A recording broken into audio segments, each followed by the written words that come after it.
CITU ನೇತೃತ್ವದಲ್ಲಿ scheme ನೌಕರರಾದ Karnataka ರಾಜ್ಯ ಅಂಗನವಾಡಿ ನೌಕರರು, ಮಧ್ಯಾಹ್ನ ಬಿಸಿಯೂಟ ಕಾರ್ಮಿಕರು ಮತ್ತು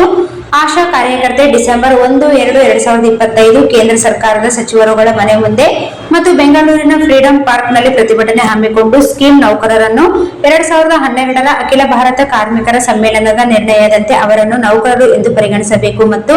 ಕನಿಷ್ಠ ವೇತನ ಇವತ್ತಿನ ಬೆಲೆ ಏರಿಕೆ ಅನುಗುಣವಾಗಿ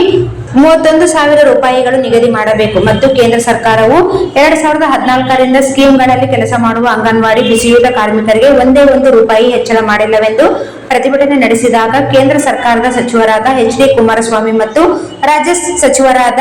ವಿ. ಸೋಮಣ್ಣ ಅವರು ಪ್ರತಿಭಟನಾಕಾರರನ್ನು ನಿಮ್ಮ ಪ್ರತಿಭಟನೆ ನಿಲ್ಲಿಸಿ ದೆಹಲಿಗೆ ಬನ್ನಿ, ಸಂಬಂಧಿಸಿದ ಸಚಿವರ ಜೊತೆಗೆ ತಮ್ಮ ಬೇಡಿಕೆಗಳ ಈಡೇರಿಕೆಗೆ ಕ್ರಮ ವಹಿಸುವುದಾಗಿ ತಿಳಿಸಿ ನಮ್ಮ ರಾಜ್ಯ ಮುಖಂಡತ್ವವನ್ನು ತಾವೇ ವಿಮಾನದ ವ್ಯವಸ್ಥೆ ಮಾಡಿ ದೆಹಲಿಗೆ ಕರೆದುಕೊಂಡು ಕೇಂದ್ರ ಸರ್ಕಾರದ ಮಹಿಳಾ ಮತ್ತು ಅಭಿವೃದ್ಧಿ ಇಲಾಖೆ ಸಚಿವೆ ಅನ್ನಪೂರ್ಣ ದೇವಿ ಮತ್ತು ಶಿಕ್ಷಣ ಸಚಿವರಾದ ಧರ್ಮೇಂದ್ರ ಪ್ರಧಾನ್ ಅವರ ಜೊತೆ ಮಾತುಕತೆ ನಡೆಸಿ ಮುಂಬರುವ ಕೇಂದ್ರ ಬಜೆಟ್ನಲ್ಲಿ ಸ್ಕೀಮ್ ನೌಕರರ ಖಾಯಂ ಮತ್ತು ವೇತನ ಹೆಚ್ಚಳಕ್ಕೆ ಕ್ರಮ ವಹಿಸುವುದಾಗಿ ಮಾತು ಕೊಟ್ಟಿರುವುದರಿಂದ ಅಂದಿನ ಅನಿರ್ದಿಷ್ಟ ಪ್ರತಿಭಟನೆ ವಾಪಸ್ ಪಡೆಯಲಾಗಿತ್ತು. ಈಗ ಕೇಂದ್ರ ಸರ್ಕಾರವು ಫೆಬ್ರವರಿ 1-2-2026-27ರ ಬಜೆಟ್ನಲ್ಲಿ ಸ್ಕೀಮ್ ನೌಕರರ ಖಾಯಂ ವಿಚಾರವಾಗಲಿ ಮತ್ತು ಒಂದೇ ಒಂದು ರೂಪಾಯಿ ವೇತನ ಹೆಚ್ಚಳ ಮಾಡದೆ ವಚನಭ್ರಷ್ಟ ಸರ್ಕಾರವಾಗಿದೆ ಮತ್ತು ನೌಕರರ ವಿರೋಧಿ, ಜನಸಾಮಾನ್ಯರ ವಿರೋಧಿ ಕೇಂದ್ರ ಸರ್ಕಾರದ ನೀತಿಯನ್ನು ಖಂಡಿಸಿ ಇಂದು ದಿನಾಂಕ 3-2-2026ರಂದು ಕರ್ನಾಟಕ ರಾಜ್ಯ ಅಂಗನವಾಡಿ ನೌಕರರ ಸಂಘ